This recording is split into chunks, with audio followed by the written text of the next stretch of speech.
squad, yeah. This is the Tristan Law Show. If it's your first time here, welcome. If you've been here before, welcome back. I'm Tristan Law, semi-retired pro wrestler, and today I'm your host.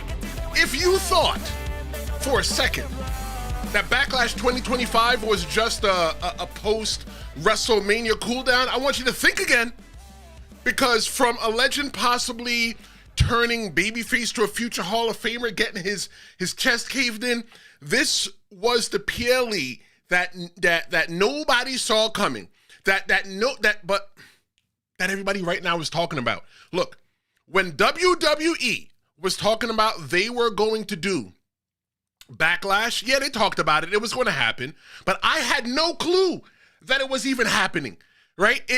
In order for me to remember, I had to watch Monday Night Raw in order for me to go, oh yeah, Backlash is this weekend. And even during the week, I forgot. I didn't remember again until Thursday night that, oh, Saturday there's a PLE. It's going to be Backlash.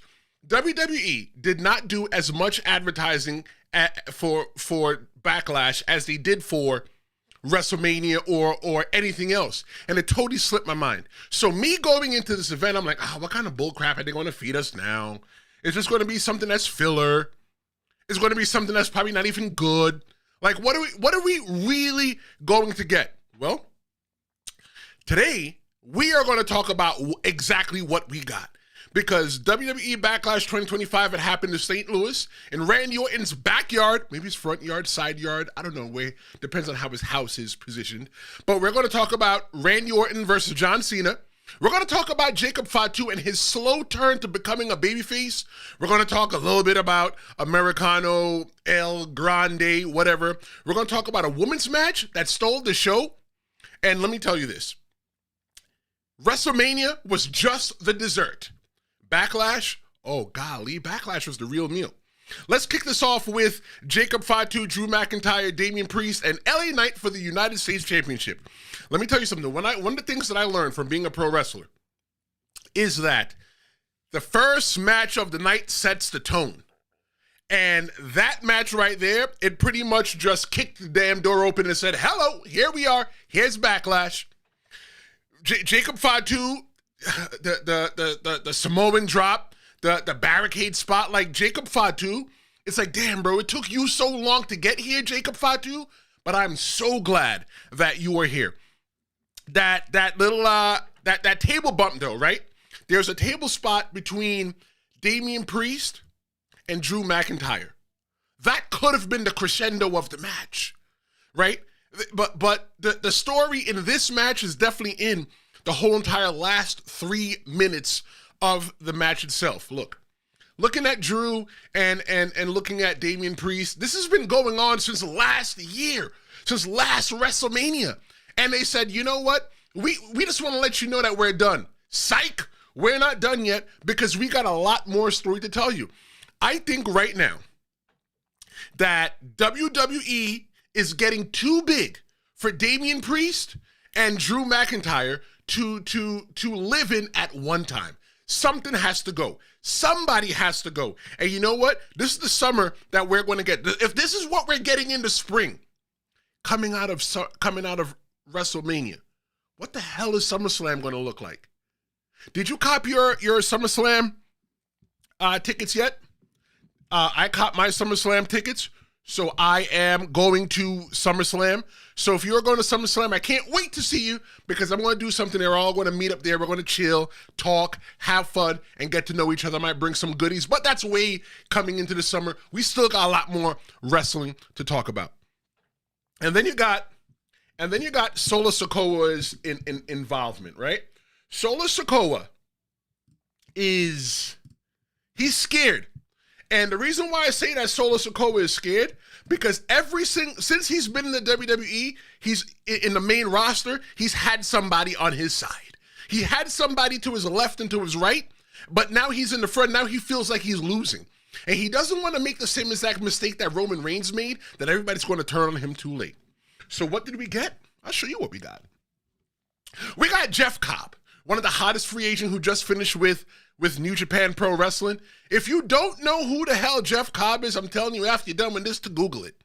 The thing, and I'm getting goosebumps thinking about it right now, because what I'm about to tell you, yo, WWE right now, they're doing all new kinds of storytelling right now. And the story right now that they can possibly tell is that Jeff Cobb, LA Knight, and Jacob Fatu, they all knew each other before WWE. Before they all even mixed up and they're now going to be making big money, they're at the top of the food chain. They all knew each other. If you don't believe me, when you are done watching this with me today, I want you to Google Eli Drake versus Jeff Cobb. Eli Drake was the name that LA Knight used to go under.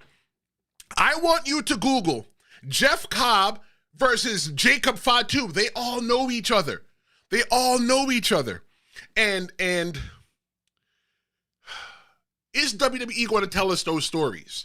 That's the part that makes me so excited, because you know what? Now we're not just pretending like WWE exists in a universe of its own, right? WWE exists in the realm of pro wrestling, but it just exists over here.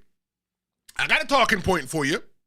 Jacob Fatu is turning babyface. Yeah, of course, you knew that. You see that already. But you know what? Sometimes you just got to restate the obvious. And look, this is Jacob Fatu's face right here. He was not pleased with seeing Jeff Cobb, right? Because it feels like, all right, it's a stab in the back. Where is Jeff Cobb coming from? And how is it that Jacob Fatu didn't know? Well, Solo Sikoa said out of his own mouth, he feels like he's losing his soldiers. And he is.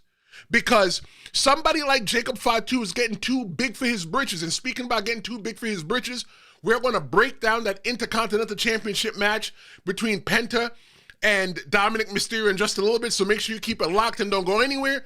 We also got a poll. I want to know, how did you like WWE Backlash 2025? Simple yes or no. Did you like it? Yes. Did you not like it? No. Any other comments, drop it in the comments, because this is fully interactive, whether you're watching it live or on demand. I read and respond to every single comment. Solo Sikoa is losing his army. He had to hold people behind him, but now who does he have now? It's just him and his shadow, him and his two long arms, him and his little stupid haircut that he walks around with. He's losing Jacob Fatu. No, he's lost to Jacob Fatu. You know how you know that Jacob Fatu is bridging himself away from Solo Sikoa?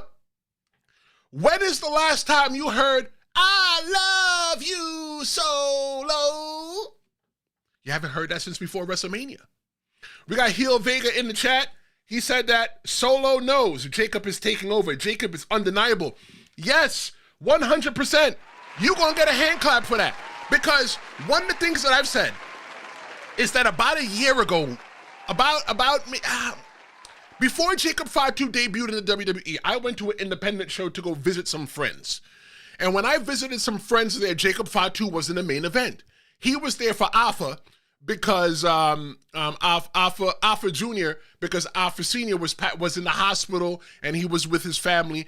And then now, less than 2 years later, less than 5 years later, Jacob Fatu is one of the biggest names in the WWE. Yes, 100% Heel Vega. And if you like Yu-Gi-Oh cards, make sure you check out his channel. He does some really great things when it comes to unboxing Yu-Gi-Oh cards. Thank you so much for hanging out. But look, Jacob Fatu and leaving Solo and Jeff Cobb at the ramp, that is subtle storytelling masterclass. In the future forecast, here's what I see that we're getting for the summer. We are going to get LA Knight versus Jeff Cobb. It has to happen. Especially after what we seen last night. You don't have to be a rocket scientist to figure out that this is what's going to happen. And then you're going to get Jacob Fatu versus Cobb, right? And then I eventually going to see Solo Sikoa versus Jacob Fatu, and Jacob Fatu is going to get the belt taken off of him by Solo Sikoa. That's just how I see the summer going. Yo, I'm going to be going to SummerSlam with one of my good friends, close friends, Heel Vega. And we are going to, if this is what they're giving us, now, what the hell are we going to get at SummerSlam? And if you thought that first match was wild, the second match reminded us of what the hell pro wrestling is supposed to look like. Look, In the WWE, I always say this is how I separate everybody. People are so tribal over, oh, AEW, you can't watch WWE. WWE, I can't watch AEW. I hate them all. Look, I'm going to be the only person, the only face of internet pro wrestling that's going to tell you this. So make sure you listen. I'm not going to say it loud, but make sure you listen. It's okay not to like everything because every single thing is different. Let me explain this to you. WWE caters to not the traditional wrestling fan. If you're watching WWE, you're not here for the actual wrestling. You're watching WWE because you want the sports entertainment. The reason why a lot of people don't like AEW is because they're not getting the sports entertainment. You're getting die-hard wrestling matches. At AEW, it's nice if you can cut a promo, but it's even nicer if you can wrestle in the ring. In the WWE, they don't really care if you can wrestle because you can see some of the people they put in the ring, right? But you need to be able to be a character and larger than life. So what WWE did last night was they catered to the AEW fan. They catered to the internet wrestling community, the people that just like wrestling. They gave us Lyra, Valkyria, and Becky Lynch. That was a wrestling clinic. It was a almost 14-minute match. It was the second longest match of the night. 14 minutes? No, I think it was 18 minutes. Either way, that was the second longest match of the night behind the main event between John Cena and Randy Orton, which we're going to break down and talk about because there's so much to talk about in that match. Honestly, I didn't care about this match going in. Nobody cared about that match. Oh, another Becky Lynch match. Becky Lynch is just going to win so that she can put it underneath her belt that, you know, that she's a Grand Slam champion. She's won all the championships, right? That's how I felt. Nobody cared about that. You expected Becky Lynch to win that match. But you got some great moments like the superplex off the top rope. You got the wrestling. They wrestled in that match. Those two women went in there and told a story. And if you got the goosebumps and you feel what I'm saying, punch, don't even press the like button, don't smash it. Punch the like button, don't break your phone. Okay, fine, be gentle. Tap the like button. Let me know that you're alive. The thing is with that match between Becky Lynch and Lyra Valkyria, that match was just a clinic.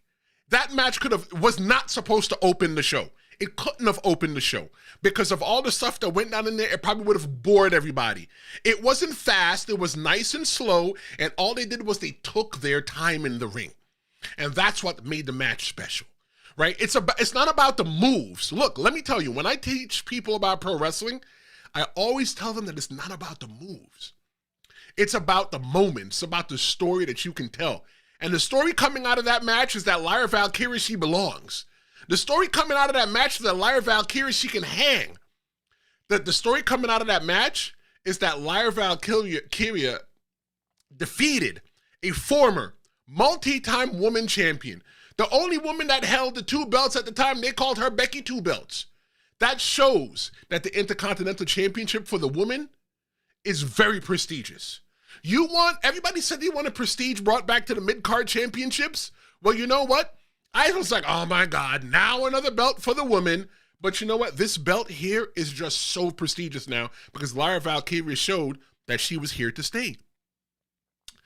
So now let's talk about the post-match Disarm-Her. Let me go into the comments real quick because Heel Vega's checking out. He said, I was shocked by the crowd's reaction to seeing Jeff Cobb. Most fans don't exist in the WWE bubble. Cobb was a beast in Lucha Underground. Look, Cobb is a beast, period, in Ring of Honor, MLW, on the Indies. Wherever you've seen Jeff Cobb's a bad man, right? You talking about meaty men slapping meat? Pause. You're going to see a lot of meaty men slapping meat, definitely, with Jeff Cobb there. Lyra Valkyria, Heel Vega said, wasn't a shock to him. It was a shock to me, 100% shock to me. I just enjoyed every aspect of the match because Lyra's ability to work will get her over. Newsflash, she is already over, my friend. She's already over. She showed that she belongs last night in St. Louis. If you didn't believe in Lyra Valkyria last night, you definitely believe in her this morning. You know what? I'll tell the truth. I am a believer. I believe in Lyra Valkyria right now. I didn't believe in her before. I was like, oh, what kind of crap is this? I always, you come out there with the, ooh, you come out there with your stupid little bird wings. I hope somebody punches you in the face. But you know what? Lyra is legitimized. And especially after you frustrate Becky Lynch, that Becky Lynch had to put the Disarm-Her on her. I want to talk about something really goofy at the end of that match. And what I'm talking about is the armbar, the Disarm-Her by Becky Lynch. And it took pretty much half the locker room to take her off. Look at all the people in the ring. I want you to keep that in mind right now.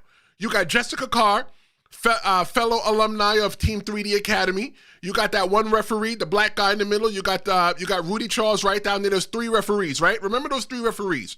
It's going to play into something I'm going to explain to you later on. And then you got the 2 backstage officials right there. How is it that it takes so many people to remove Becky Lynch from somebody's arm? How strong is Becky Lynch? Right? That he couldn't remove Becky Lynch from the arm. You eventually go through the whole entire thing. You see them all pulling and tugging at Becky Lynch's arm. You can't move Becky. Look at Becky Lynch. What's so special? Becky Lynch is not strong.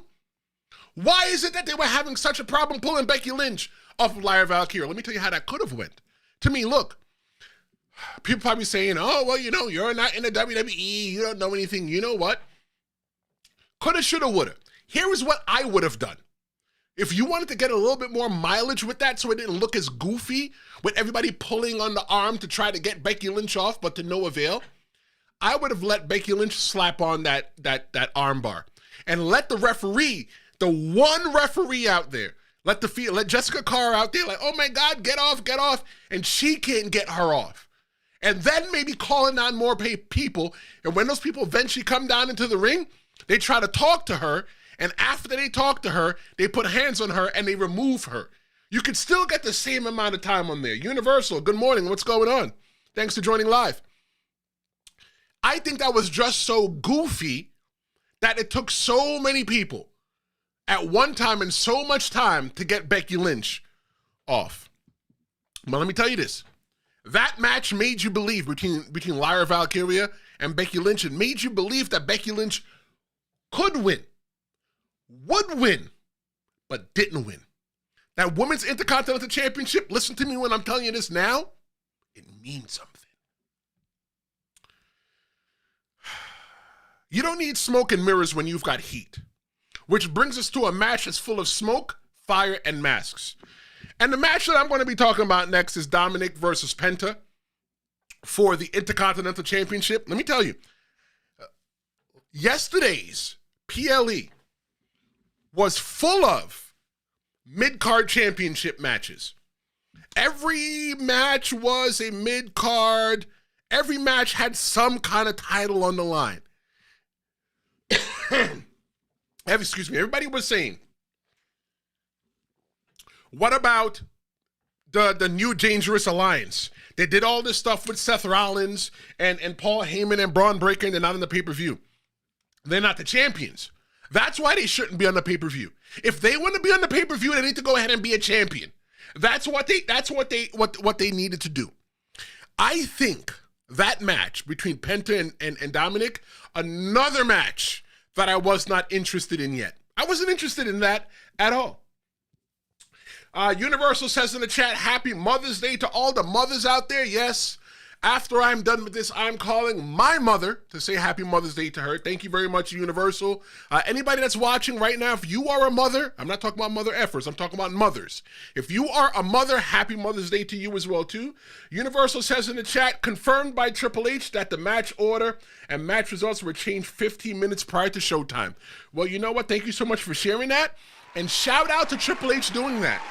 Because the way that those matches were delivered to us last night, I think that WWE did a really good job investing everybody going into the summer. Dominik and Penta for the Intercontinental Championship. Golly, there is so much more to unpack here. And if you know me personally, you know I don't like to move because I don't like to unpack boxes. Still got boxes unpacked, and I've been here since Jesus was a child. But Dominik is loved by the fans. And Mysterio is not turning face yet. All right, everybody's like, because I'm on Threads. I don't do X or Twitter or whatever the cool kids want to call it. I'm on Threads. And you can follow me at The Real Big Tris. Right, I got my name right there on the bottom.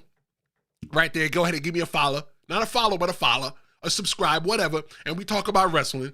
Excuse me.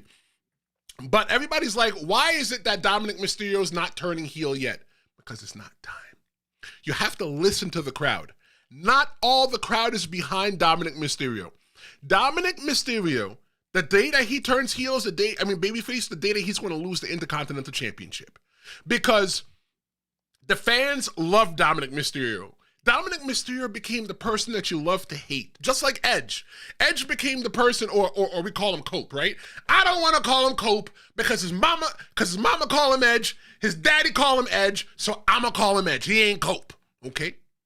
The thing though is that I see that Dominik Mysterio is a person that you love to hate. It's just fun to hate Dominik Mysterio, right? When he went to jail. Right, bro, you know you ain't went to jail, and then you go to stupid Dirty Sanchez and stuff like that. Everybody loves Dominik Mysterio, but it's not time yet because you want all the fans to be on board. But right now, they've been sowing the seeds, and I think that this tree is going to be flourishing in the fall. In the fall is when we are going to get the turn. Look, and I'm getting goosebumps thinking about this. I need to relax. I need to dial it back. Let's take a look at the chat. That could calm me down. Heel Vega said, Dom is going to be a fantastic babyface. When it's time to turn, Dom needs to kick it into the next gear when facing Penta. He's shining. Shout out to you. Good comment. Universal says the original match order was Dom. It was supposed to be Dom's match, then Fatu's match, then Gunther's match with Lyra and Cena. Lyra was originally booked to lose the title last night, but it was changed before the show, which he agreed was the best thing to do. Thank you so much for your insight. And thank you so much for your comment. That's what I like about doing the Tristan Law Show. We're live. We're interactive. I'll be back on Tuesday. Look, life is getting real busy right now for me, right? And I took that time off of since WrestleMania. I haven't streamed since WrestleMania because you know what? You get that WrestleMania burnout and it's real. And right now, we're going to come back. I'll be back on Tuesday. Then I'll probably come back the week after that. But keep hanging out with me. I got some cool things coming out. I'm glad that you're here. So Dominik's going to be a babyface. He's going to be a big babyface. And I'm going to tell you how I eventually see that going. But Judgment Day, the interference is blown. And I don't think that it was blown by all of Judgment Day. It was blown by Finn Balor. Obviously, we've seen that, right? But Dominik Mysterio, I think he's also losing faith in the Judgment Day because he's got, he wouldn't have gone to El Grande Americano. And speaking about El Grande Americano, excuse me, I think he's goofy as well too, and it's on purpose. The reason why I think that he's goofy is because look, the thing that makes pro wrestling so special is that we're running around right now saying now, oh well, that Chad Gable's trying to convince us that he's not El Grande Americano, but bro, we know it's you. You know why we know it's you? Number one, we've never seen you in Grande Americano in the same place at one time. I want to see both of y'all in the same place at the same time. That's what I want to see in order for me to say that it's not you. But you're not going to bamboozle me. But that character is trying to convince not only the fans, but the other wrestlers that they're two separate people. But bro, why you got an El Grande Americano t-shirt on the other night on Raw? Oh, why? Because now all of a sudden, you're just so much of a big fan, Chad Gable? Look, the lie detector test has determined that's a lie. Moving on, Dominik Mysterio, he's lost faith in the Judgment Day because he wouldn't have gone to El Grande Americano to get help. He didn't trust the Judgment Day can get the job done, and which is why he had to go and solicit the help. Maybe Dominik Mysterio doesn't know that El Grande is Chad Gable, but you know what? That's where the goofiness comes in. That's where the whole sports entertainment aspect of this whole entire thing comes in. The biggest moment will be when Judgment Day turns their back on Dom. You don't see what's happening on your television? That's why you come to the Tristan Law Show, so I can fill you in and let you know what's going on. Look at this right here. That is Finn Balor at the end of that match there, right? And my question is, why don't you look happy for your mans? Like, everybody looks like they're having such a great time because Finn Balor is, because Dominik Mysterio won the match, win, lose, draw, no matter how he won it. But Finn Balor, he doesn't look happy. Finn Balor looks like he's got a little bit of hate in his blood. When the biggest moment, again, will be when Judgment Day turns their back on Dom. That's going to turn Dom into one of the biggest baby faces in the WWE. The chat is on fire right now. Let's go to the chat. We got JR. JR said that Cena's final run is not entertaining at all. I feel like it's a wasted final year. He is trying to ruin wrestling at his core, but wants to entertain and is far from it. JR, thank you so much for your comment. I want you to hang around. Because when I get down to that match with John Cena and Randy Orton, I'm going to unpack that for you. My friend Heel Vega said some stuff about that match last night in a text, and I said, I need to invite him to watch this show live today. And if you like Yu-Gi-Oh cards, make sure you check him out. He's in the chat. Because we are going to unpack that match. Don't go anywhere. We got Mike Hawks, Long. Okay, great. Nice comment. JR, Universal says, JR, the night after WrestleMania is when the new Cena got over with the new original gimmick. From Chamber to Mania, it was a major failure. Chad, okay, great. There you go. Looks like we're having a little bit of debate in the chat. I love it. A little bit of debate is nice. Just make sure we keep it respectful in the chat. Also, make sure if it's your first time here, don't forget to hit that subscribe button because we always break down all the coolest things about pro wrestling, and you get to do it with a semi-retired pro wrestler like myself, Tristan Law. So, when Judgment Day turns their back on Dominik Mysterio, even Liv Morgan is going to turn her back on Dominik Mysterio. The only people that I can see saving Dominik Mysterio are Rhea Ripley, Damian Priest, and Rey Mysterio. It's inevitable. It has to happen. Maybe we'll get something down the line at the at Survivor Series. Maybe we'll get a Survivor Series style traditional match. I don't know, but it's just inevitable. The fans like Dominik Mysterio. You have to like Dominik Mysterio. You have to like him because of everything that he goes through. Like, Dominik Mysterio is undeniable. But here's the thing, though. I want to show you another picture of Finn Balor being a hater. So look at, this is when they're standing on the top. Everybody is cheering, right, for Dominik Mysterio, even the Judgment Day, except for that hater over his right shoulder on the left side of the screen that we're looking at. That hater, Finn Balor.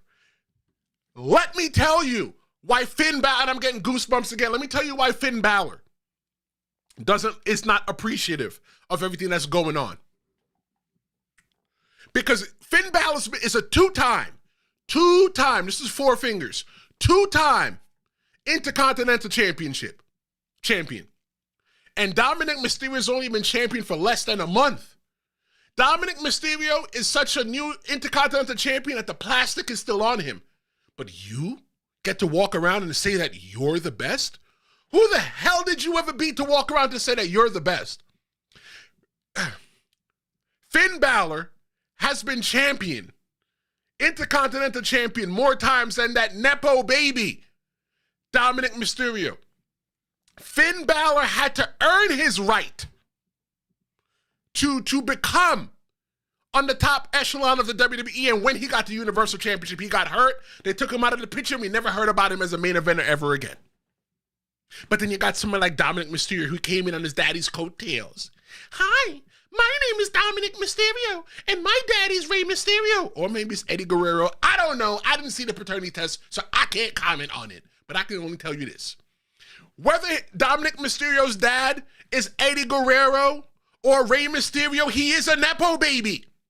So you got somebody that is like Carlito. Carlito can ride for Dominik Mysterio. Why? Because he's a second-generation star just as well. But you got somebody like Finn Balor. Finn Balor had to earn his way into the WWE. They weren't just handing it out to him. He had to come there and bust his ass for it. And you, Dominik Mysterio, get to call yourself the best? Those are the stories that WWE is telling us going into the summer. Into the summer. That is what they are telling us. The summer is going to be hot. And let me tell you, it doesn't matter whether you watch AEW or whether you watch Ring of Honor. I did watch Ring of Honor. They're on YouTube. I watched the first match of the latest Ring of Honor taping last night. Whether you like TNA, whether you just like the Indies, whether you like Mexican wrestling, whether you like New Japan wrestling, it doesn't matter. WWE is at the top of the food chain. And when they're doing good, everybody's going to do good. You think that if WWE has a good summer, that AEW is not going to have a good summer? You think that if WWE is having a good summer, that your local independent pro wrestling company is not going to have a good summer? We are in for a treat. It is a great time to be alive right now and call yourself a wrestling fan. Because, damn, wrestling is hot. Let me talk about Penta real quick before you move on. Penta's had a lot of growth in the WWE, and he's been there for a very short time. Since January, February, he's been there. He probably just got insurance benefits because he just hit the 90-day mark. AEW fans know that Penta was great, and WWE fans are just catching up. In case you didn't know, Penta, formerly known as, AKA, nickname, his hood name, his government name, Pentagon Jr., right? Named after his daddy, Pentagon. Was a decorated wrestler from before, and WWE has told you that. But because you live in the WWE bubble, you might not know that, and that's not a slight. What I'm saying is that WWE is doing a really good job in making somebody like Penta a star. They now own AAA, the Luchador Wrestling from Mexico. They are going to, if I was running the show, listen to me what I'm going to tell you, because sometimes I'm not just all that crazy.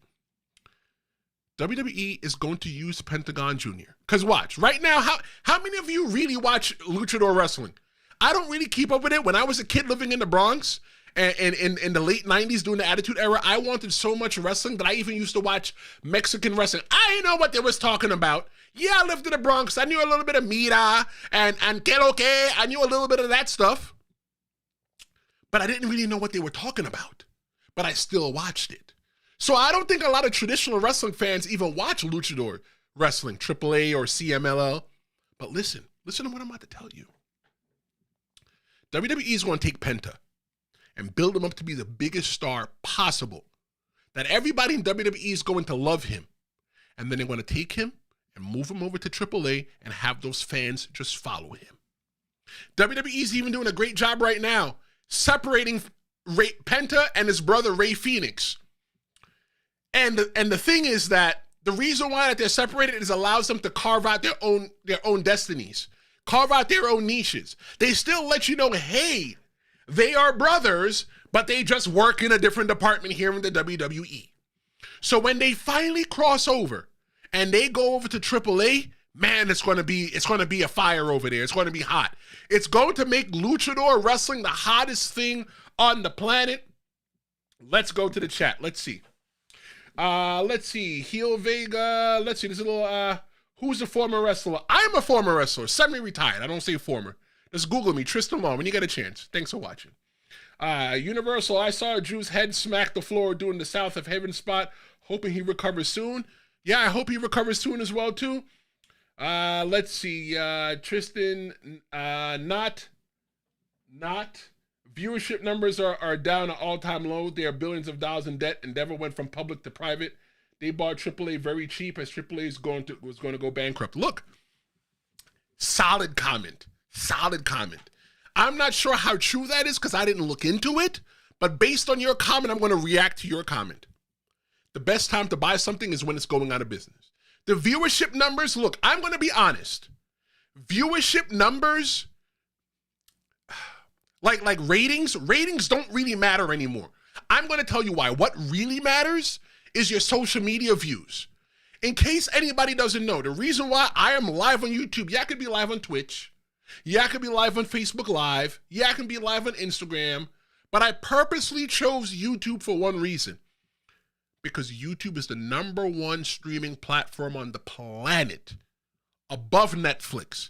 You talking about you want to Netflix and chill? What about YouTube and chill? I YouTube and chill all the time. I just need somebody to chill with. WWE is pro wrestling and everything is so popular that WWE decided to abandon the WWE Network. The WWE Network still lives on YouTube, and I'm going to tell you where to find it. If you haven't done this yet, go watch it. What I'm talking about is the WWE Vault. WWE Vault is probably one of the best YouTube channels out there because they have one for WWE and they have one for WCW. I think it's just called WCW. And you can go there and you can watch them showing live, replays of WWE or WCW shows. They have different behind the scenes things there, and they all got it separate because now they don't have to worry about splitting the money with a middleman. They don't have to split the money with NBC. They don't got to split it with Netflix. That's their money. They're going to collect all the ad revenue for that. I think that even though people might say that viewership is down, social media numbers are up. It is important right now that anybody that is running a business right now that you need to get on YouTube. You need to get on social media, but preferably YouTube. Make shorts. A lot of people that have found me, they probably found me because of shorts. I've had people at my job come to me and say, bro, I didn't know you had a YouTube channel. I did. I do have a YouTube channel. How'd you find me? I was just watching wrestling shorts and I found you. Well, you know what? I'm glad that you're here. Let's see. Heel Vega said, viral moments unfortunately eclipse television and cable ratings. Things changed so much in the last 2 years. Yeah, 100%. It's not about, even when you're watching regular TV, it used to be back in the day that when a moment was viral, it would hit the gossip section in the supermarkets, or they'd be talking about it in Good Morning America or Live with Regis and Kelly. But now, you are not a viral moment if people can't find you on the internet. When everybody was talking about, anything that's been viral in the last 5 years, 3 years, in the last week, when everybody was talking about Jake Paul trying to beat the brakes off of Mike Tyson, social media propelled that. The only reason that Barack Obama became the president in 2009, and we're not talking about politics and just using this to leverage something, is because of social media. He took social media and ran with it. Anything that happens, people put it on social media, and the problem with social media is that people believe it. They take it for gospel. People don't trust traditional broadcasters anymore. They don't watch traditional TV. People come to the internet and look for people like me because you know what? I'm more relatable because I give you a format that you can come in here. I'm pointing at the other screen. I got 2 screens. Because you can come in here and your voice matters. You don't have to call a number. You don't have to wait. You get instant access to me, and I give out my email address all the time, and I tell you to email me. You want my email address? Here's my email address. My email address is tristanlawshowmedia@gmail.com. You can email me. If you ever be like, yo, I like how you did the show, or hey, there's a guest that I want you to come on. Anything you want to talk about, message me. Social media matters. Regular traditional viewership does not matter. And you know what matters? We talked about going from a masked mystery to a man with no mystery. We're going to be talking about the ring general, and he definitely came here to collect. We got to move on. We're going to talk about Gunther versus Pat McAfee, the only match last night that did not involve a championship. We're talking about the chest that needed to get the nipples chopped off of him. And that's how I felt. I wanted Gunther to chop the nipples off of Pat McAfee. And when I put that on Threads, you could follow me on Threads at The Real Big Tris. I put that it was an unpopular opinion, I wanted Gunther to chop the nipples off of Pat McAfee. I wanted Gunther to reach all the way back Reach them long fingers, that nice flat palm, that long arm all the way back to Austria, his home country, and clap it down on the chest of Pat McAfee, because Pat McAfee does not belong in a pro wrestling ring. Hold on, I'm going to make a point. Pat McAfee don't belong in a pro wrestling ring. He doesn't. But after last night, anybody that knows anything about pro wrestling, that spent time in pro wrestling, you see what went on last night in that ring. And because most of you that are watching have never spent time in a pro wrestling ring, I am going to tell you what exactly happened. When you're done with this, I want you to watch that match back. WWE does a really good job cutting the camera quick, so you got to really pay attention and know what you're looking for. People always ask, is the match rehearsed before you go out there? Me personally, we don't rehearse the match. You might be like, yo, what are we going to do? Or you might just have a framework and you go out there, you listen to the crowd, you feel the crowd, and you put the match together. With somebody like Pat McAfee, we're probably going to practice that match. You know why? Because he's not a full-time wrestler. Wrestling is not his thing. So you see Gunther out there, and he's calling the match. He's utilizing the referee to tell Pat McAfee what he needs done in order for them to facilitate that match. You see Gunther calling the match in the middle of the ring to Pat McAfee. Gunther isn't just a ring general in name, because they ran out of monikers. The Austrian awesome giant, the chopper of the choppiest. No, they didn't just call him the ring general because they ran out of names.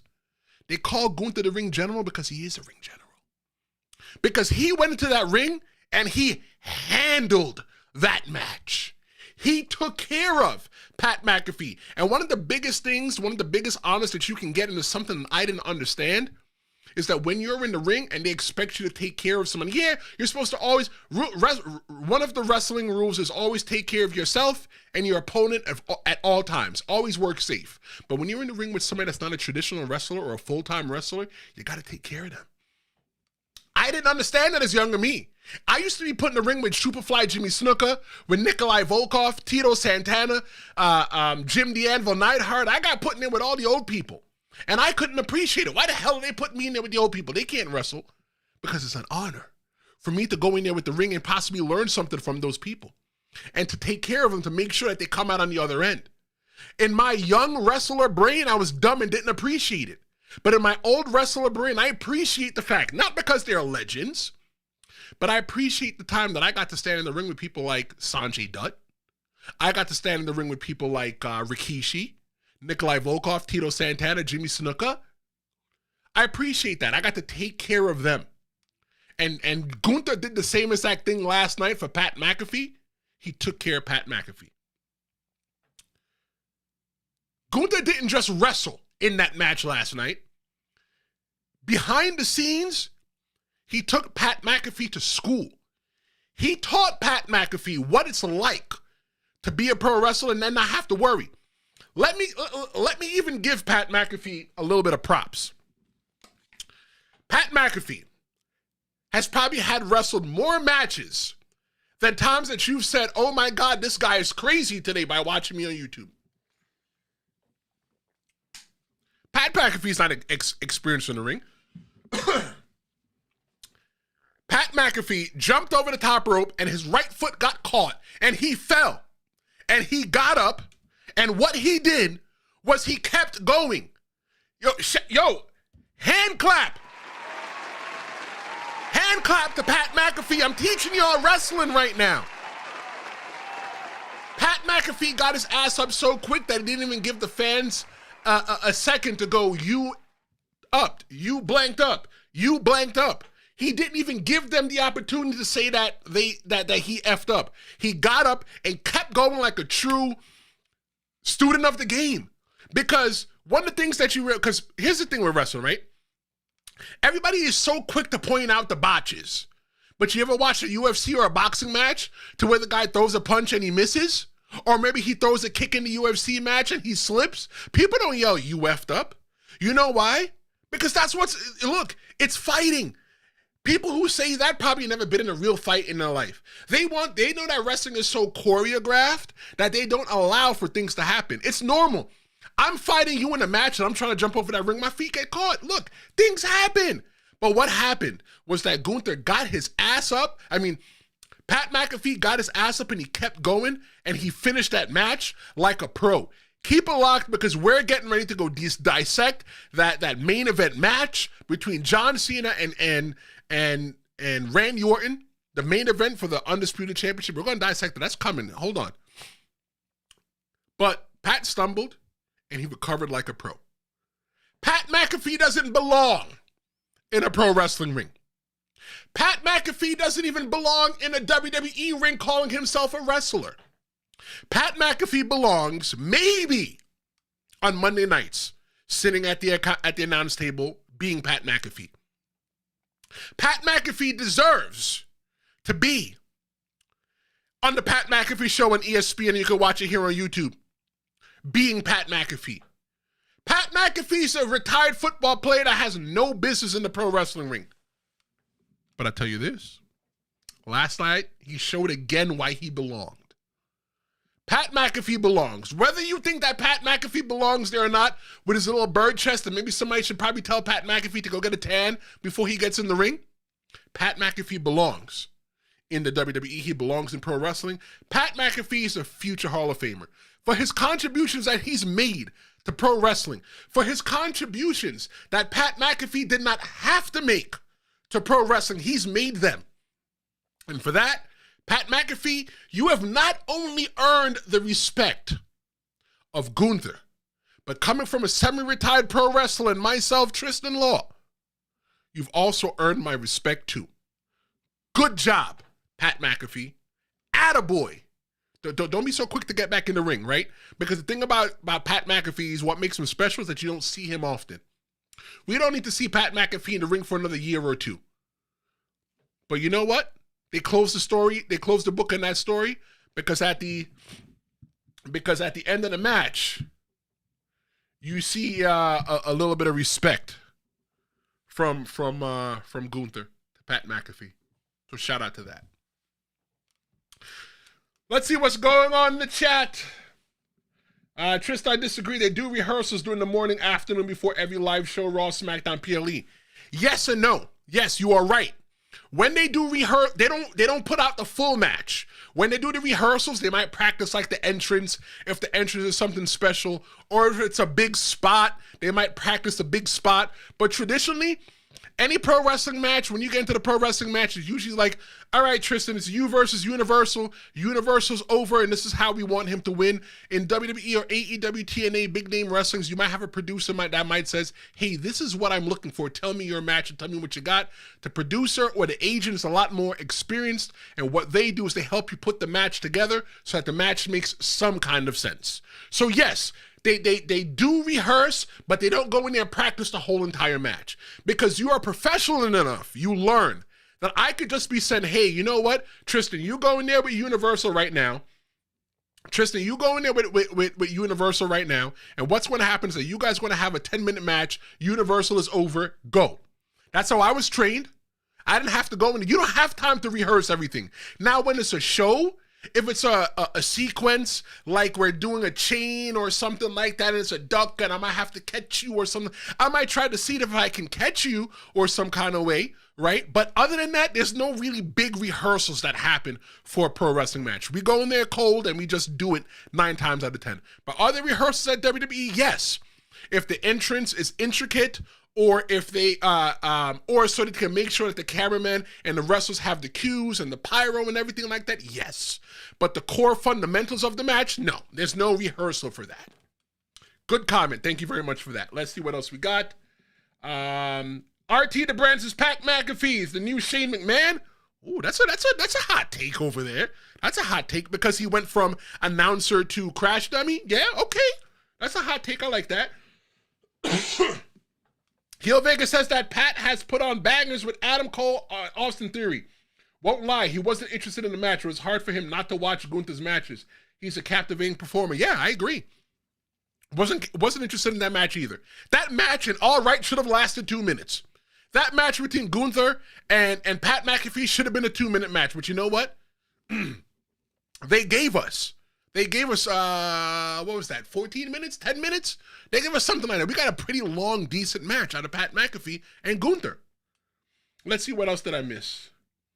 We didn't really miss nothing else. Nothing else in the chat. Okay, good. Shane was underrated. Oh, look at RT the brand. You seem like a Shane McMahon fan. Shout out to you. Look, I was a Shane fan growing up in the 90s as well too, when he was trying to find his way in pro wrestling, and I was trying to find my way as a teenager. I was a Shane McMahon fan as well too. I wouldn't mind Shane McMahon coming back. Will he? I don't know, man. This summer's crazy. Crazy. So we've seen heart. We've seen chaos in Backlash. But now, I'll tell you what it's time for. It's time for history. It's time for one last war. We're going to be talking about Cena versus Orton for the WWE Undisputed Championship, Universal Champ, whatever the hell they want to call it today. We're talking about the one last time match. Is it one last time? I don't know. We're going to have to see. This match, hands down, is the best match. It's the 24th match between John Cena, right? They said the 24th match, whatever it was. This match was the best match between John Cena and Randy Orton ever. In their whole entire time of watching wrestling, this is the best match that they've ever had. Those two men put together over 50 years of experience and went into the pro wrestling ring and just burned the whole entire thing down. They had the longest match of the night. They went out there, and instead of they took their time telling a story. And everybody's just so quick to want to say that they just want what they want. They want what they want right now. They're not willing to wait for it. And the only thing that I blame for that is the microwave, the invention of the microwave, and fast food restaurants. Everybody just wants everything quick. You know that they say that good things comes to those who wait? And because we wait, I think that we got probably one of the best matches of all time. Everybody's running around talking about Ricky Steamboat and Macho Man Randy Savage from WrestleMania 3 for the Intercontinental Championship. Everybody is going to be talking about in years about Randy Orton and John Cena in the last match in St. Louis for the Undisputed WWE Championship. The story into that match was that Cena's desperate. Cena was so desperate going into that match. Cena talked all that junk, his boring promos, where he just talks like this. And he looks like the granddad from the movie Up. He looks like the guy from the movie Up. And I'm just going to talk to you like this and patronize the whole entire audience. And then eventually what's going to happen is I'm going to hit you with a low blow, and I'm going to hit you with a title shot. I'm going to hit you in the head with the belt, and I'm going to beat you. The low blow and the belt shot means so much more than the attitude adjustment right now. So much more that John Cena didn't let Randy Orton use it once. He let Randy Orton use it twice. Because in the AA, the attitude adjustment, it doesn't even matter anymore. When we're done, I want you to go ahead and share this episode with people. Because we're on the road to 500. When we get to 500, you're going to see some serious shit. Here's the thing that I think that was goofy in that match. One of the things that I think that was goofy in that match was the ref bump. They bumped the first ref, right? Remember I told you earlier to remember, we're going to talk about referees. So what happened is they bumped the first ref. He ran his head into the stairs. And then Eddie Orango came out, who I wrestled back in the day when he wrestled for ECW. I think I wrestled him and Damian Priest in a match. They were a tag team against me and somebody else. Neither here nor there. And then Eddie Orango came out and he got bumped, right? He got knocked down. So then what happens is that everybody runs from the locker room. And now they came out there, but they don't bring no referee with them. You don't expect Randy Orton to go ahead and just RKO everybody? Randy Orton got screwed. I'm going to be the only person on the internet that tells you this, that Randy Orton got screwed last time at Backlash. He didn't get screwed by John Cena. Randy Orton got screwed by Adam Pearce. Adam Pearce, you only got 2 referees in the whole entire building. Why don't you bring more referees out there with you? If all the referees had came out there and Randy Orton just started RKOing everybody, I think that would have made sense, including the referees. If every single referee in the back had came out, those security guard people, throw referee shirts on them. Go out there, eat a quick RKO. Let them roll out. Let the whole match play out, and then eventually what happens is that the original referee slides and it counts to 3. It's goofy. You want us to believe that Randy Orton is spazzing out and the only 2 people that you can bring were the 2 referees, there's no other referees? I don't believe that they left before the show is done. But at the end of that match, though, Cena was so emotional. People say that John Cena right now is so boring, is that they don't like John Cena as a heel. You're not supposed to like John Cena as a heel. You're not supposed to be entertained by John Cena. John Cena right now is supposed to suck all the life out of you. I mean, you go, oh my God, another boring John Cena promo. But you still watched that match, though? You wanted to see if Randy Orton was going to take that belt off of him, though, didn't you? Look, listen. We keep it real here. We're family. It's a community. It's two-way. We talk to each other, right? We can disagree, but at the end, we're still going to hug it out, okay? Listen. John Cena is very lucky in his life. John Cena got emotional at the end of that match. If you watch it, you could probably catch it at the beginning of, you probably missed it, because I did watch the pre-show again this morning, and I did watch the end of Backlash this morning as well, too, and they're missing like a good maybe couple minutes. John Cena leaves, and he gets emotional. And you have to understand the emotion behind John Cena. Everybody was chanting, "Thank you, Cena." John Cena is in a very unique predicament right now. Because all of us, most of you that are probably watching, including myself, we all dreamed to headline the marquee at the WWE.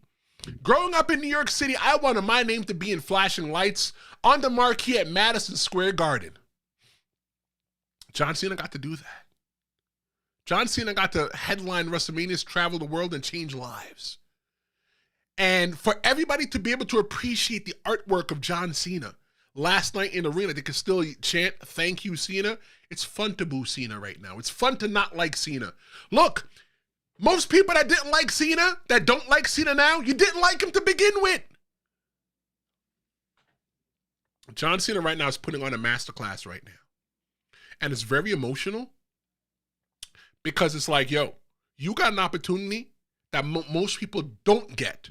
Yeah, people get to be WWE champion. Yeah, they get to be at the top of the marquee. But not many people get to say from their being a kid that they get to work their way up, almost get fired from the WWE.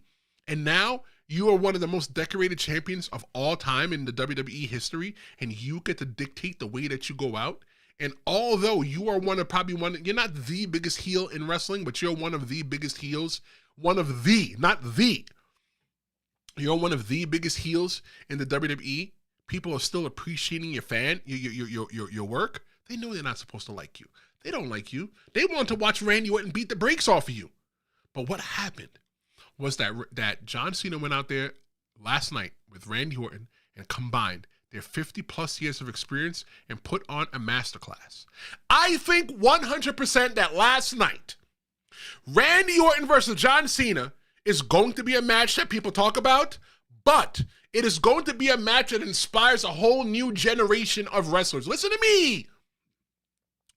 When women's wrestling started becoming hot, when I was in the wrestling school to still train and get better, there was an influx of women coming in there.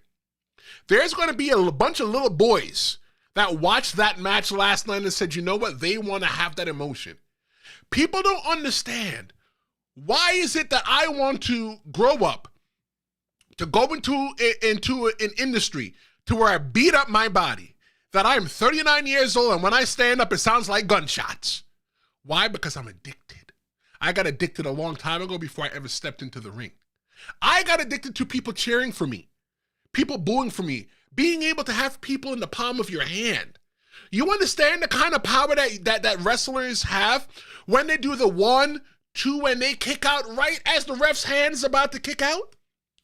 That's such an emotional thing for you because I never forget the first time I did that. And I turned to my opponent in the ring and I go, and I hate cussing because I know my mother be listening.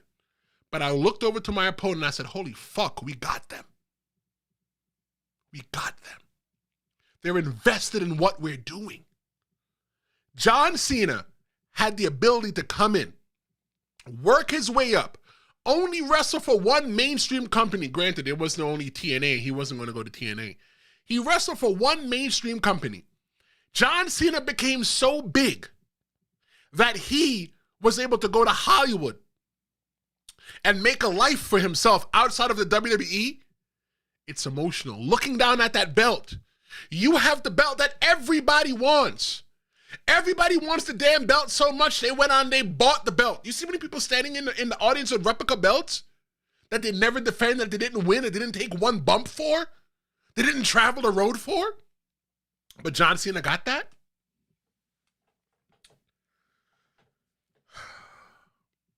John Cena was emotional, and rightfully so.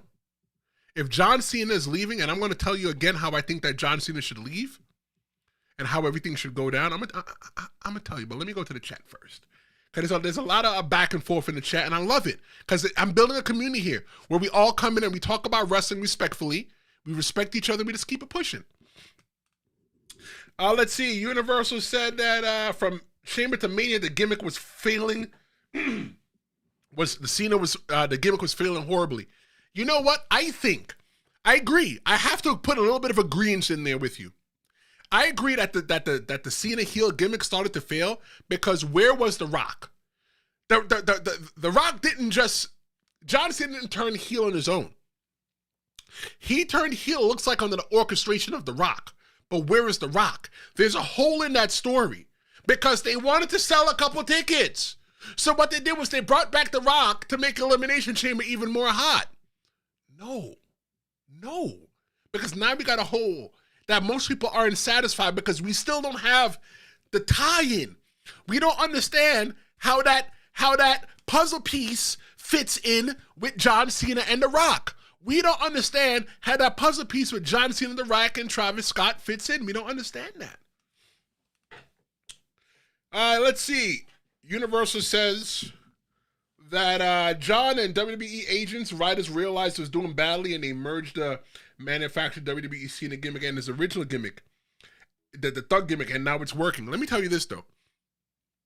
John Cena said himself that when he wanted to turn heel, he had a new gear and gimmick and everything picked out. If John Cena had became heel like he is now and changed his gear and changed his music and changed much of what he did, it probably would have solicited, it would have sucked out, drawn out a positive reaction from the fans. So what John Cena did was, you know what? He comes out with no fanfare on the Titantron. Everything is just black and dark when he walks out, and they play his regular music and he still wears his bright, flashy gear. Because when he comes out and it's all bright and stuff like that, it elicits that emotion. John Cena is telling you that you want to see me in new gear, you're not getting that. John Cena's like, you're even lucky I allow you to still listen to the music. Just John Cena heel, I think it is special, it's good. I disagree that I think everybody said that it was failing. Granted, was it still trying to find its legs? Yes. I think 100% it was still trying to find its legs so it could stand up and walk properly like a brand new baby deer. But to say that it sucked, I don't think that it sucked. I think that 100% that John Cena is doing a great job, that John Cena doesn't need to come out to, if I was John Cena, I wouldn't come out to any music. I would just walk out. If I was John Cena, I would let the music play and I'm gonna come out, I'm like, cut the music off. Y'all ain't getting no music. You think you deserve music? I've done that. When I've come out and the music starts playing, people go, oh my God, it's Tristan Law. And I come out, I grab the microphone, I say, turn the music off. You people are, instead of holding a fake mic, why not hold a real mic? I would say, you people are lucky that I even showed up here tonight. And you think you're going to get music? You guys don't deserve music. So what's going to happen is I'm going to get into the ring and I'm going to beat up your favorite wrestler, Universal. And when I'm done, I'm not going to give you any music. I'm going to kick dust in his face, and I'm going to walk out because that is all you guys deserve. You don't deserve anything else. That's what John Cena should do. Music brings out emotion. Universal saying that John Cena should leave as a face. No, I don't think so. A lot of people were saying when John Cena turned heel, I was like, you know what? I see John Cena turning heel. And everybody was like, well, John Cena can't turn heel because he's at the end of his career. John Cena has wrestled for so long as a babyface. This small heel run right here is just an exclamation mark on his career. John Cena has been babyface longer than most people have been alive that watch John Cena now. So this small little heel turn for John Cena could retire heel. Let me tell you how I see John Cena retiring. John Cena needs to finish undefeated. He needs to take that title home with him. You know why? Because the undisputed title is worthless.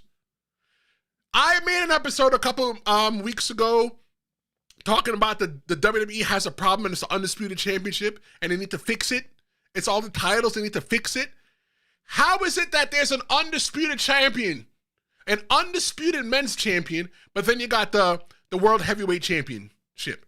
So what are you trying to tell me? That the undisputed championship is up here, and then you got the Intercontinental, the United States champion, and then the World Heavyweight Championship with the undisputed championship being on top? We know that the World Heavyweight Championship is just as prestigious as the World Heavyweight Championship. John Cena needs to take that championship, go home with it, and never come back. John Cena says that he's going to be the last real champion. Let him take the belt and go home. And then take that undisputed championship and make it prestigious. Maybe you can make it like the $1 million belt. Maybe John Cena may, you know what, have a kid one day and give it to them and say, you know what, go defend it in the WWE. But the WWE Undisputed Championship is one of the most worthless titles in the world. But then you got something goofy in the match. The reason why I mentioned this is because I'm pivoting. I'm going to segue. You got something goofy in the match. Another goofy moment, you got R-Truth in the ring trying to advocate to not kick the brains out of John Cena's head, and Randy Orton said, dropped him right on his head. I think this, though. After the event, when I saw R-Truth got out there, I said, R-Truth, get the heck out of here. Why are you here? This is grown folks' business. Get out of here. You don't belong in this. Go do what kids do. The way that you see R-Truth, believe me this when I tell you this. Listen to me, because sometimes y'all think that I'm a little bit crazy, I'm a little bit out of line, I'm a little bit out of this world, I'm a little impulsive. I'm not impulsive in real life, but only when we're talking about wrestling. I guarantee you, by the end of the summer, by the fall, the latest, the way that you look at R-Truth is going to be a lot different. So R-Truth got RKO'd by Randy Orton in the middle of the ring. Get out of here, kid. Because he's goofy. You don't belong here. Right? You belong in the mid-card. You belong doing the dancing. You don't belong in the main event picture. Then at the end, John Cena decided to come out and do an interview at the press conference. And then R-Truth came out. And John Cena laughed. He laughed a little bit. Watch that press conference when you're done watching this. It's on YouTube. The WWE thing. John Cena chuckles because he's like, yo, you're an idiot. You don't even belong here. But all right, fine, whatever. I'll deal with you. And then John Cena said to him, you say one more thing and there's going to be repercussions. And you know what happened? John Cena put R-Truth through the table. Through the table and left him lying. And what did John Cena did? He walked out. Somebody said to me that R-Truth needs to be the one that takes the belt off of John Cena. No. There's only one. If anybody's taking that belt off of John Cena, it needs to be Cody Rhodes. The only way that Cody Rhodes does not take the belt off of John Cena is if Cody Rhodes can't wrestle, he's in the hole with dirt on top of him, or he decides to go back to AEW.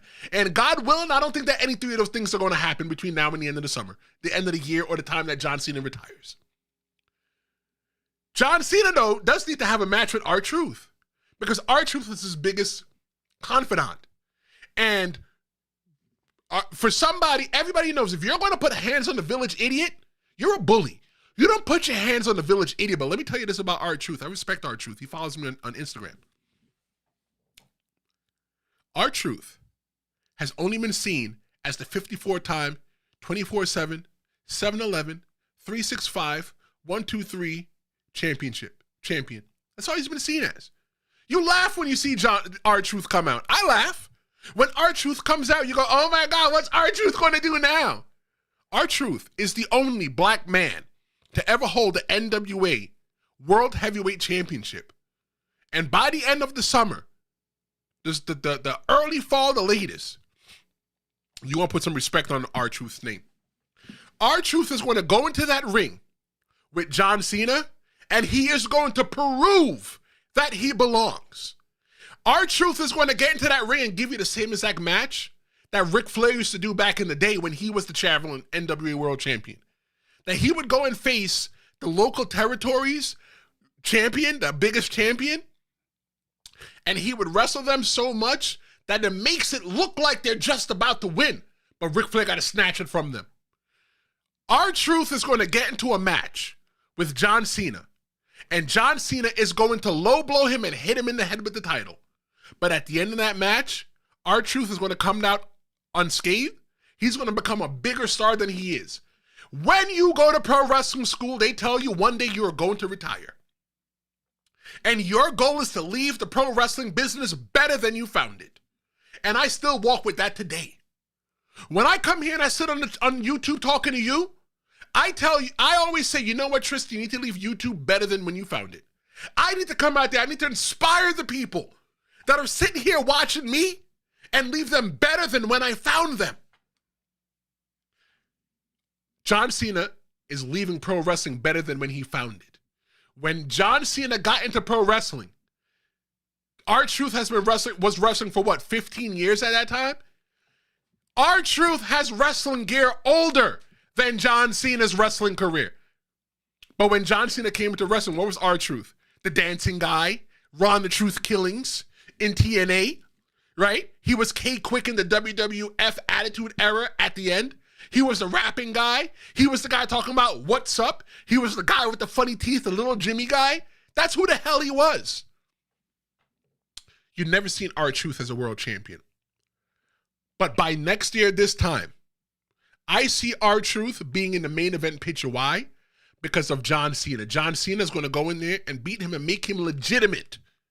Legitimate enough that R-Truth has never held the Intercontinental Championship.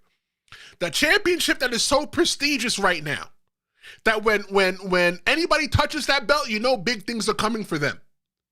John Cena is going to stand in the ring toe-to-toe with R-Truth. He's going to beat the brakes off of him. But when R-Truth stands up, they're going to give R-Truth, the fans are going to give R-Truth a standing ovation because you're looking at R-Truth like, damn, bro, you survived that. R-Truth does not need to beat John Cena for the WWE Undisputed Championship. R-Truth needs to survive John Cena for the Undisputed Championship. He doesn't need to win. R-Truth surviving John Cena for the Undisputed WWE Championship is a much bigger moment than R-Truth winning the Undisputed Championship from John Cena. Let me ask you this, because you're probably saying, oh, he's crazy. That don't make no sense. Let me ask you this. If R-Truth beats John Cena for the Undisputed Championship, what's next? Nothing. There's nothing really next. There's no story after that. The only person that needs to beat John Cena is Cody Rhodes. Cody Rhodes, they're doing the right thing with Cody Rhodes, and I said it at the end of my WrestleMania weekend or going into WrestleMania, is that if John Cena wins, Cody Rhodes needs to go away. Cody Rhodes right now, Cody Rhodes out of sight, out of mind. Cody Rhodes don't got no friends. He don't got nobody in his corner. All the people that were fighting for him are now fighting for better things outside of Cody Rhodes. And now, Cody Rhodes couldn't even beat John Cena. So now he has to go find himself. It's the redemption. When Cody Rhodes comes back to fight John Cena, it's going to be the redemption, and the win is going to be so much more. Let's see what's happening in the chat before I go on. All right, let's see. The Miz, CM Clown need to stop Cena's bum ass. Okay, Monticello. The Miz and CM Punk stopping John Cena? No. The Miz, definitely not. CM Punk, the only reason why John Cena is in the position that he's in now, because Seth Rollins curb stomped CM Punk. And John Cena capitalized on the win. So CM Punk still owes John Cena a boot to the behind. But he's not the person to take the belt off of him.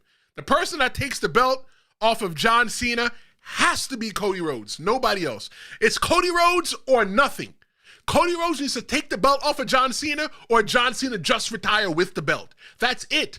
Because if Cody Rhodes can't beat John Cena, or if Cody Rhodes never stands in the ring with John Cena again, it doesn't make any sense for anybody to beat Cody Rhodes. Because why did Cody Rhodes go away so fast? Because he couldn't beat John Cena. He took his ball and his bat and he went home and he said no more. No, but good comment though. Let's see what else we got. The Rock is my all-time favorite. This is from RT the Brand. The Rock is my all-time favorite, but I see where he undermined the John Cena heel turn angle. Yeah, 100% I'm gonna give you a hand clap because I didn't think I could give you a hand clap yet. Yes. Because where is The Rock right now? Out there shooting movies? Out there getting ready to go on a Hollywood premiere? Because he's a board of director for TKO? Like, no. There's no wasted movement. When you watch that match with Randy Orton and John Cena last night, there wasn't a wasted movement. If John Cena took a breath, if Randy Orton blinked, it was for a reason. There was nothing wasted in that match. Nothing wasted at all. In the whole entire storyline of John Cena turning heel, it was a wasted moment. We could have gotten the same exact thing without The Rock. But because we got The Rock there, there's still unfinished business. But you know what? I don't know about you. I don't think I even want to know the business. Good comment. Darius Roby says that this needs to be R-Truth's moment to lock in for real and give him the Never Meet Your Hero storyline with John Cena. You two get a hand clap. Yes, 100%. Never meet your heroes, but John Cena still has to beat the brakes off of R-Truth and make R-Truth legitimate. Give R-Truth the rub and send R-Truth up the ladder to go ahead and carve out his own legacy. Look, be honest, R-Truth don't got much time behind him. R-Truth has more time in his career behind him than in front of him. Look, R-Truth is a 50-year-old man. He just looked good because black don't crack, baby, unless you smoke it. R-Truth needs to win the Intercontinental Championship. It's a championship that he's never held. But R-Truth needs to be at least World Heavyweight Champion, and you can say, you know what? I see you. And the only way for R-Truth to win the Intercontinental Championship, not the Tag Team Championship, that doesn't matter. In order for R-Truth to win the Intercontinental Championship and then a main event heavyweight championship is through John Cena. Let's see what else we got. Punk says that, Heel Vega says that Punk is going to fall flat and turn heel when Cody beats Cena. And the Tyler Black vote, where's your WrestleMania 42 match? Look, is Punk going to turn heel? I don't see Punk turning heel at least for the next 2 years. There's too much heels going on right now. Too much going on. But when John Cena does leave, they are going to need another heel. Who's it going to be? I think it's Randy. Randy Orton still has to turn heel and go get that belt off of Cody. Randy Orton still needs to turn heel and go get that belt off of Cody because he told Cody, I'm coming for you. Y'all might have forgot, but I didn't forget because you got to watch WWE with this new lens. If you're watching WWE and just watching what's happening in front of you, you're going to miss things that are happening in front of you. You got to look beyond the screen. Listen, take mental notes. When Randy Orton, when John Cena finally gets beaten by Cody Rhodes, the first person up next is Randy Orton. RKO out of nowhere. Because Randy Orton got a beef now with John Cena. They might not talk about it now, But later on down the line, Randy Orton might be the friend that Cody Rhodes needs to help him beat John Cena and everybody else. And then Randy Orton's a heel. Rest in peace, Sabu. Did Sabu pass away? No way. Hold on. Rest in peace, Sabu. Hold on. No way. The Sabu, yeah. Oh, man. PW Insider has reported that Sabu has passed away at the age of 60. Oh, my God. Man. Damn, Heel Vega? I never got the chance to meet Sabu. I did wrestle a lot of ECW originals, but I never got to wrestle Sabu. Damn, I got to say, though, definitely, thank you very much for your contributions to the pro wrestling business, Mr. Sabu. I appreciate what you did. One of my favorite people to play with in ECW Hardcore Revolution back on the PS1 back in the day. So yeah, thank you for your recommendation. My condolences to anybody that was lost. Yeah, PW Insider confirmed it. Misfit Wrestling Podcast. Hey, what's up, Misfit Wrestling Podcast? Y'all podcasts, other wrestling podcasts don't understand what I do with y'all. I watch what you guys do. I like wrestling so much that I like to see what everybody else talks about. So any wrestling podcast that I see that follows me, or I see them comment, I always go back to see what the hell y'all talk about. Because you know what? I believe that my table is long enough that all of us can sit at it and eat.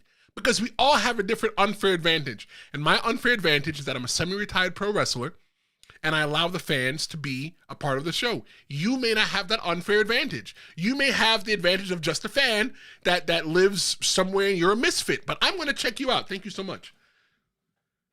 Oh, wait. He passed away on Friday?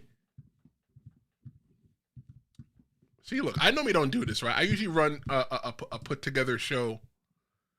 Yeah, he passed away possibly on Friday, but we probably didn't hear it till today. Oh, wow. Okay, let's see. Heel Vega says that I normally run a tighter knit show like this. I feel like it's kind of off the rails today, but hey, let's see what we got.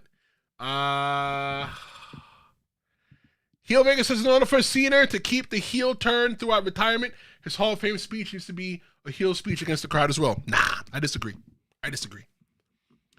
Win, moves, or draw. At John Cena's last match, he's going to get a standing ovation. You see the standing ovation he got last night walking out of the ring?